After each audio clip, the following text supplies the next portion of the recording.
1984 বা 85 সাল হবে। ইন্দিরা গান্ধী মারা গিয়েছে। সারা কলকাতায় নানা রকম দাঙ্গা হাঙ্গা লেগে আছে, ঠিকমতো গাড়ি ঘোড়া চলছে না, আমরাও ভয়ে কেউ বেরোই না। তা আমি তখন 5-6 বছরের, সবে স্কুলে ভর্তি হয়েছি, বিশেষ কিছু জানি না। আমার পিসে মশাই টালিগঞ্জের স্টুডিওতে একটা ছোটোখাটো কাজ করতেন। তো আমরা ছুটি কাটাতে এসেছিলাম একবার গরমের ছুটিতে। সবাই বলল, চল আজকে তোদের শুটিং দেখাবো, একদমই সামনে। তাই আমরা হেঁটে হেঁটেই গেলাম। দাঁড়িয়ে আছি তো দাঁড়িয়েই আছি, ভাবলাম যে শুটিং কী জিনিস। তো বললো, এখানে দাঁড়া, সব যারা সিনেমা করে, যারা নায়ক নায়িকা ভিলেন, আমরা বলতাম গুন্ডা, আর নায়ক নায়িকাদের বলতাম সিনেমার মেয়ে। আমরা খুবই ছোট তখন, এত শত জানতাম না।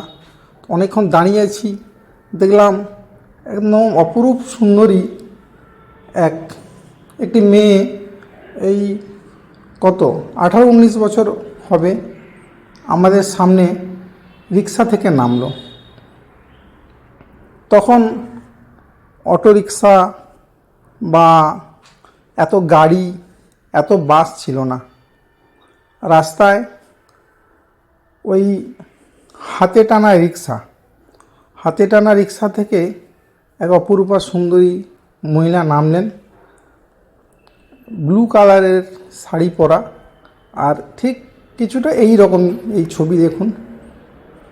আমরা থতমত খেলাম, এত ছোট, কিন্তু আমারও মনে হলো যে এ কোনো মানুষ নয়, যেন সাক্ষাৎ দেবী নেমে এসেছে। একটু পিছিয়ে দাঁড়ালাম, আমার মতো আরও 2-4 জন দাঁড়িয়ে আছে, কিন্তু এত ভিড় তখন ছিল না। নায়ক নায়িকাদের দেখার জন্য এত ভিড় হতো না তখন, তো এত ক্যামেরা এসবও ছিল না।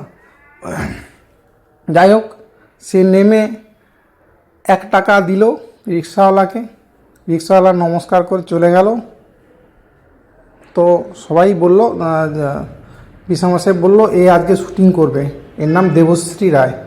তখন আমরা অত নাম বুঝতে পারতাম না, আর নামটা খুব কঠিনও মনে হতো, দেবচ্ছি এরকম বলতাম। দেখলাম নেমে পানওয়ালার, পান দোকানের কাছ থেকে একটা কিছু নিল, যেটা আমরা কখনো জানতাম না, পরে বুঝেছি ওটা চিউইংগাম ছিল। সেটা নিয়ে চিবোতে চলে গেল।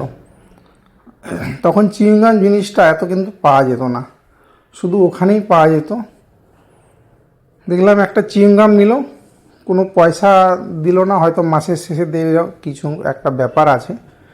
চিউইংগাম নিয়ে খেতে খেতে ঢুকে গেল স্টুডিওতে। এবার বলল, চল শুটিং শুরু হয়েছে।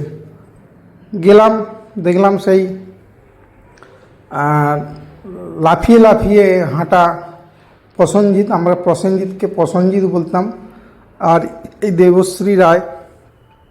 এদের কোন সিনেমার অভিনয় বা জানি না, আমরা তখন সিনেমা দেখার আমাদের সুযোগ ছিল না, আমরা খুব গরিব বাড়িতে ছিলাম। সিনেমা দেখা মানে একটা বিলাসিতা, হয়তো বছরে একটা, তাও বাংলা সিনেমা, আর টিভি তো আমাদের ছিলই না।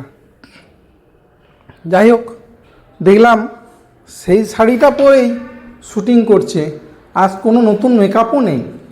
তখন এত জানতাম না যে নায়ক নায়িকাদের আরও নতুন করে মেকআপ দিতে হয়। দেখলাম নায়কের সারা গাল ভর্তি গোটা গোটা ব্রণের দাগ, সেই নায়ককে কিছু ঘষে সেটা ঢাকা দিয়ে দিল। নায়ক প্রসেনজিৎ দিতে তার মুখটা চকচক করলো। নায়িকা কিন্তু কোনো মেকআপ নিল না, বললো আমি সেজেই এসেছি। তো তখন এইরকম পরিস্থিতি ছিল। তো উনি কোনো রকম নিজেই মেকআপ করে এসছেন, আর কোনো নাচের রিহার্সাল এসব কিছুই হলো না। উনি দেখলাম নিজেই নাচ জানেন, এবং সেই রকম করেই নাচের শুটিং হলো। আর আমরা ঘন্টা 2-3 ছিলাম। তার মাঝে বোধহয় ওনাদের একটা টিফিন ব্রেক ছিল, এই ধরনের। আর সেই দিনের সাথে তুলনা করলে এখনকার দিনের কথা ভাবি, যে এখন তো নায়িকাদের দেখা পাওয়া যায় না, তাদের পিছনে পিছনে গাড়ি ছোটে, অনেক লোক দাঁড়িয়ে থাকে অটোগ্রাফের জন্য। হ্যাঁ, অবশ্য দেখলাম উনি বেরিয়ে আসার সময় একজন 2-4জন ছেলে মেয়ে দাঁড়িয়ে আছে অটোগ্রাফ নেওয়ার জন্য। আর কোনো ওনার সামনে পিছনে কোনো পুলিশ ছিল না বা থাকতো না। আমি প্রায় 1 মাস যাতায়াত করেছি, পরেও আবার গিয়েছি, কিন্তু কখনোই নায়িকাদের মধ্যে সেই রকম দম্ভ বা সেই ধরনের ব্যাপার, সামনে পিছনে পুলিশ প্রোটেকশান কিছুই দেখিনি। সাধারণভাবেই আসতেন, যেন স্কুল বা কলেজের মেয়ে। রিক্সা থেকে নেমে উনি স্টুডিওতে যেতেন। কখনো কখনো ওনার কোনো বয়স্ক মহিলা থাকতেন, জানি না কে উনি, আমরা চিনতাম না। তো উনি ওনাকে ওখানে ড্রপ করে দিয়ে চলে যেতেন। একদিন একটা ঘটনা ঘটলো, 3-4 বছর পরে দেখলাম সেই পানওয়ালা দোকানদার আর নেই, শুনলাম মারা গিয়েছে। তো উনিও হয়তো অনেক দিন ছিলেন না, কোথাও অন্য জায়গায় শুটিং ছিল। তো সেই দিন আমরা এসেছি, দাঁড়িয়ে আছি। আমরা তো খুবই গরিব এবং সামান্য মধ্যবিত্ত পরিবার থেকে আমরা সাহস করে, আমরা বা আমাদের কেউই ওনার সাথে কথা বলার সাহস করতাম না। আমরা তো দেখেই হাঁ হয়ে যেতাম যে এত সুন্দরী। আমরা ওই জন্য তারপর থেকে যে কোনো মহিলা, সুন্দরী মহিলাকে দেখলেই বলতাম সিনেমার মেয়ে। সিনেমার মেয়ে কথাটা আমাদের মধ্যে চলতো। সিনেমার মেয়ে মানে আমরা এটাই বোঝাতাম যে অপরূপা সুন্দরী। তো যাই হোক, উনি দেখলাম ফিক করে কেঁদে উঠলেন এবং সাধারণ আর 5টা মানুষের মতোই দেখে কেঁদে উঠলেন এবং কাকে যেন বলল যে সে তো আমার কাছে 200 টাকা পেত বলে বোধহয় কাউকে টাকাটা দিয়ে দিলেন। তো সেই দিনের ঘটনা, সেই সব ঘটনা মনে পড়লো, তাই এটা শেয়ার করলাম যে এরকম একজন অসামান্য অভিনেত্রীকে সামনে থেকে দেখেছি, যিনি কোনো রকম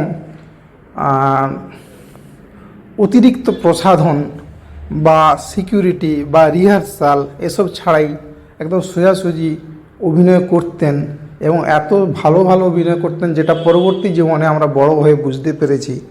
যে সেটা আপনাদের সাথে আর শেয়ার করলাম বন্ধুরা। ধন্যবাদ।